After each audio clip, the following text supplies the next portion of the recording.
Hello friends, फिर से स्वागत करता हूं आपका आपके अपने चैनल कुशाल चेस वाइज में। तो जैसे कि हमने स्टार्ट किया था इंडियन डिफेंसेस का सीरीज, तो आज से हम शुरू करने जा रहे हैं किंग्स इंडियन डिफेंस का सीरीज। और पहला लेक्चर होगा इंट्रोडक्शन, जिसमें मैं बताने की कोशिश करूंगा कि किस टाइप के प्लेयर्स ने या किस स्टाइल के प्लेयर्स ने किंग्स इंडियन डिफेंस करना चाहिए, और कुछ फ़ायदे और नुकसान जिससे आप डिसाइड कर सको आज कि किंग्स इंडियन डिफेंस में आपको करने में कितना फ़ायदा है। तो सबसे पहले मैं बताऊंगा कि थोड़ा जैसे ही हमारा रेटिंग रेंज जो 1700 के आसपास होता है, मैं सजेस्ट करता हूँ कि D4 D5 से स्विच करने की कोशिश करें कोई एक इंडियन डिफेंस में, निम्जो, किंग्स इंडियन, या किसी को अगर ग्रूनफेल्ड पसंद है इस तरह का, तो थोड़ा एडवांस ओपनिंग्स हो जाते हैं। इसके कुछ फ़ायदे भी है और कुछ नुकसान भी है। जनरली क्या होता है, एक प्रिपेयर्ड लाइन में एंटर होने से हमसे जो थोड़े लोअर रेटेड प्लेयर्स होते हैं, अगर हमारा प्रिपरेशन अच्छा हो तो उनके अगेंस्ट हमें ओपनिंग से ही अच्छा पोजीशन मिल जाता है। और दूसरा इसका नुकसान ये है कि अगर ओपोनेंट इक्वल हो या स्ट्रॉन्गर हो, इसमें हमारा थियोरेटिकल नॉलेज काफ़ी होना पड़ेगा, तब जाके हम सस्टेन कर पाएंगे, क्योंकि हर मेन लाइंस में ओपोनेंट के बहुत सारे ऑप्शंस होते हैं और वो हमें पता होना होता है। तो मैं आज कोशिश करूंगा कि आपको वाइट के ढेर सारे ऑप्शंस जो है क्या रहते हैं वो बताऊं, और एक कुछ रफ आइडिया दे सकूं कि किस टाइप के प्लेयर्स ने इसको चूज़ करना चाहिए। किंग्स इंडियन डिफेंस का एक मेजर फ़ायदा ऐसा है कि हर सेटअप के अगेंस्ट हम कर सकते हैं। इसमें वाइट ने D4 और C4 खेला हो, काफ़ी केसेस में D4 के बाद NF3 खेला है, तो भी ब्लैक G6 BG7 तो कर ही सकता है। तो किंग्स इंडियन, स्लाव और ताराश डिफेंस ये ऑलमोस्ट हर ओपनिंग सेटअप के अगेंस्ट चल सकता है। तो चलिए स्टार्ट करते हैं।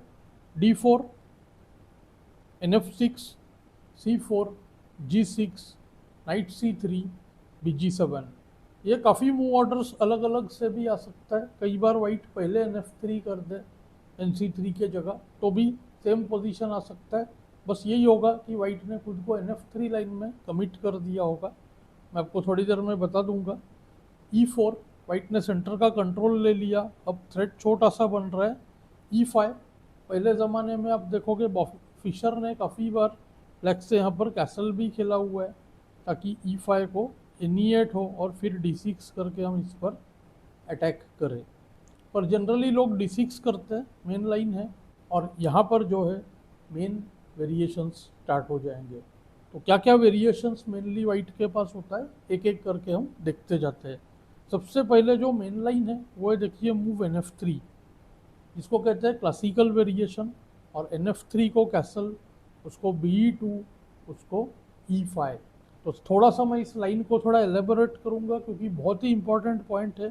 ब्लैक ने E5 या C5, मैंने जैसे इंडियन डिफेंसेस के टाइम बताया था, C5 करना बहुत ज़रूरी है। इस वाइट सेंटर को हमें चैलेंज तो करना ही है। तो सबसे पहला ट्रैप है, क्या वाइट E5 पॉन को फ्री में ले सकता है। देखिए E5 पर अभी हमारे पास है एक ही सपोर्ट, और इस पर अटैक्स देख सकते हो आप, दो है। तो बहुत इंटरेस्टिंग टैक्टिकल पॉइंट बनता है यहाँ पर, वो है डी टेक सी। और अगर NE5 करे, NE5 मूव आउटराइट मिस्टेक है, इसको आता है QD1 चेक। पहले हम बिशप को पीछे फोर्स करेंगे BD1, नाइट से ले नहीं सकते थे हम, नाइट से लेने पर डायरेक्ट नाइट E4 होता है। यहाँ भी आएगा night take C4, night take C4। अगर NF7 करे तो आप देख सकते हो NC3 विनिंग, बिशप E5। और यहाँ पर अगर BH6 करे, सोचे रुक पर अटैक करते हैं, तो BB2 गुड मूव, रुक पर अटैक, BF8 BA1 विनिंग। तो BF8 में कोई सेंस नहीं है, और रुक B1 को BG7। ऐसा एक गेम हुआ था जिसमें ब्लैक बहुत इजीली जीत गया, क्योंकि पॉनअप है और पोजीशन भी थोड़ा बेटर है। बिशप F5 भी आ रहा है, और नाइट C6, नाइट फ्री हो जाएगा। तो टेक्स टेक्स के बाद हम ब्लैक का पोजीशन लगभग विनिंग समझ सकते हैं। इसी का बेटर वर्जन होता है क्वीन टेक्स D8 करना, क्वीन D8, रुक D8, NE5। इसको भी आएगा, देखिए, NE4। जब हम एक्सचेंज वेरिएशन का डिटेल्ड कवरेज करेंगे, इसे कहते हैं एक्सचेंज वेरिएशन, तब यहाँ पर जो मेन मूव है बिशप G5, उसका डिस्कशन करेंगे। NE5 मिस्टेक है, उसको NE4, और इस बार अगर NF7 करे, देखिए पीस लेने के लिए। तो बिशप C3 चेक होगा और फिर BC को KF7 और ब्लैक का पोजीशन विनिंग, ब्लैक पीसअप है। और यहाँ पर राइट मूव है NE4, उसको BE5, उसको BG5। ऐसे देख के लगता है कि वाइट का पोजीशन थोड़ा बेटर है, पर रुकी एट ब्लैक का डेवलपमेंट ज़्यादा है। एक इंटरेस्टिंग लाइन बताऊंगा, NF6 BF6 BF6, क्योंकि काफ़ी लोग सोचेंगे वाइट के पास बिशप पेयर है तो वाइट बेटर है, पर देखिए डेवलपमेंट ज़्यादा नहीं है, ब्लैक का किंग सेफ है। तो बिशप F5 गुड मूव। अब देखिए थ्रेट आ रहा है इंस्टेंट BD3, रुक D1 फोर्स्ड, ND7, और यहाँ पर वाइट ने BD4 करना बहुत ज़रूरी है, वरना अगर बिशप C3 करे तो नाइट C5, BD4 को बाय द वे C5 कर सकता था ब्लैक, तो NC5। और अब जो है वाइट का पोजीशन देखिए क्रम्पल हो रहा है, ND3 आ रहा है, BD3 आ रहा है, अलग अलग थ्रेड्स है, लगभग यहाँ पर सारे मूव्स ट्रबलसम है। B3 अगर करे, NA4 का भी एक छोटा थ्रेड था यहाँ पर, तो B3 किया तो देखिए ND3 चेक, किंग F1 और सिंपल टैक्टिक नाइट F4। देखिए बिशप जो है कुछ हद तक फंस रहा है यहाँ पर, और आप देखोगे कोई मूव काम नहीं कर रहा है। BF3 मेन मूव है, रुक E1 को टेक्स टेक्स BD3 होगा, देख सकते हो आप, night E2 RE2 BD3 winning.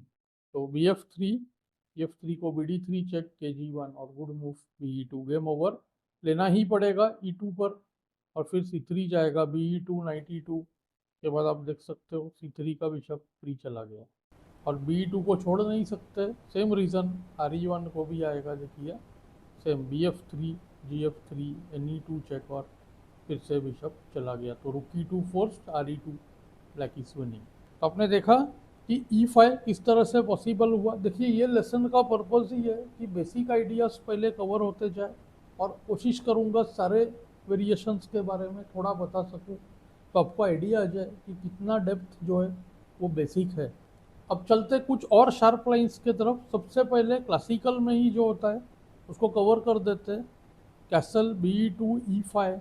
और यहाँ पर अगर कैसल करें, क्योंकि मेन मूव है, कैसल को आता है देखिए एक NC6, जिसका मैं थोड़ा सा कवरेज करूँगा, आजकल बहुत ज़्यादा खेला नहीं जाता है।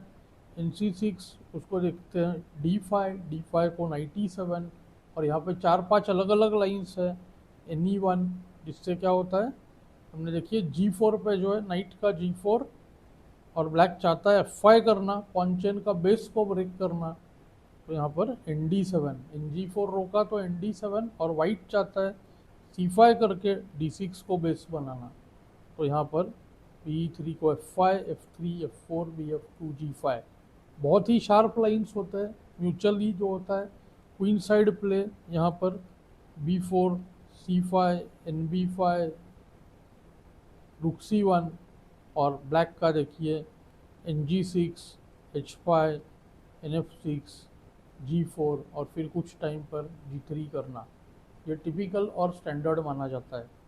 तो काफ़ी शार्प और इंटरेस्टिंग लाइंस होते हैं, इसकी भी थोड़ी सी चर्चा करेंगे। और जिनको इतना शार्प पसंद नहीं है, जो जस्ट 1700-1800 रेंज में स्विच हो रहे, उनके लिए हम लोग मूव नाइट A6 जो है 7, यहाँ पर ये भी डिस्कस करेंगे। ये रिलेटिवली इजी है, ब्लैक जो है इस नाइट को C5 पर लाना चाहता है, और वाइट के E4 को प्रेशराइज करना चाहता है। कुछ पॉइंट के बाद E टेक्स D4 होगा, इसमें भी कुछ बहुत बढ़िया कैलकुलेशन और एनालिसिस हम देखेंगे। तो चलिए जल्दी से क्लासिकल से आगे बढ़ते हैं। तो यहाँ पर वाइट को अगर अटैकिंग ऑप्शंस चूज करना है तो वाइट करता है सैमिश वेरिएशन, जो कि बहुत ही पॉपुलर लाइन है। सैमिश में वाइट जो है F3 करता है, आइडिया जैसे ड्रैगन में खेलते हैं, सेम प्लान। कैसल को देखिए BE3 NC6 QD2, हम जो लाइन चूज करेंगे उसको कहते हैं पैनोसैमिश A6, और यहाँ पर लॉन्ग कैसल को आएगा देखिए रुक B8 H4 को H5 NE2 को रुक B8। प्ले बहुत शार्प होगा, बहुत ही जल्द ब्लैक E5 और B5 से पोजीशन को ब्रेक करेगा, और बहुत इंटरेस्टिंग और शार्प एनालिसिस है। हम इसकी भी चर्चा नेक्स्ट लेसन से स्टार्ट करेंगे। थर्ड ऑप्शन है देखिए यहाँ पर शार्प 4 पॉन्स अटैक। वाइट चारों पॉन्स खेल चुका है कैसल के बाद, यहाँ पर NF3 और यहाँ पर ब्लैक के पास अलग अलग चॉइसेस है। C5 करने की कोशिश करता है ब्लैक, या E5। मेरा पसंदीदा मूव यहाँ पर भी देखिए नाइट A6 है, और जिसके बाद E5 या C5 से हम ब्रेक करते हैं। मेन नाइट A6 का पॉइंट है कि हम E5 सैक देंगे और इस पॉइंट को हटाने के बाद नाइट E5 पर बैठ जाएगा। इस केस में यह और ज़्यादा इफेक्टिव है क्योंकि वाइट ने बहुत ज़्यादा पॉन मूव्स किए है। तो ये जो पीछे के स्क्वायर्स है ये देखिए वीकनेस बन जाते हैं। नेक्स्ट लाइन होता है यहाँ पर H3। ये थोड़े स्लो सिस्टम्स है। H3 को कैसल, और यहाँ पर वाइट NF3 भी कर सकता है, या तो फिर BG5 भी खेल सकता है, दोनों ही पॉसिबल है। इसमें भी हमारे पास NA6 के ऑप्शंस अवेलेबल है, ND7 अवेलेबल है। इसका भी हम डिस्कशन करेंगे। और फाइनली बचता है सबसे जो तकलीफ वाला सेटअप हर ओपनिंग में, वो है G3 का। तो G3 कैसल BG2 में भी अलग अलग ऑप्शंस अवेलेबल है। C5 से प्ले को शार्प बनाना, NA6 करना, और फिर E5 C5 को मिक्सअप करना, ये आइडियाज़ भी अवेलेबल है। तो इसका जो है हम पूरा डिस्कशन स्टार्ट करेंगे। आज मैंने सोचा थोड़ा सा क्लासिकल के बारे में आपको डिटेल्स बताऊं, क्योंकि वो सबसे ज़्यादा इजीली जो है आप फेस करोगे। और मैं चाहता था कि कितना थियोरी मालूम होना ज़रूरी है, आपको ये भी एक थोड़ा आइडिया आ जाए किंग्स इंडियन डिफेंस स्टार्ट करने से पहले। तो कोई भी इस टाइप के ओपनिंग्स जब हम खेलते हैं, ना तो हमें थियोरी पता होना ज़रूरी है केवल, उसके अलावा हमें उसके गेम स्टडी करने होते हैं, और कोई एनोटेटेड बुक मिले तो उसको यूज़ करना होता है। जितना हो सके मैं इसमें लेसन्स बनाते जाऊंगा। मेरे ख्याल से कम 7-8 लेसन्स में ये जो बेसिक लाइन्स है इनको कवर करेंगे, और फिर उसका गेम स्टडी भी करने की कोशिश करेंगे। तो आपको ये लेसन कैसे लगा मुझे कमेंट्स में ज़रूर बताएं। Thanks for your time.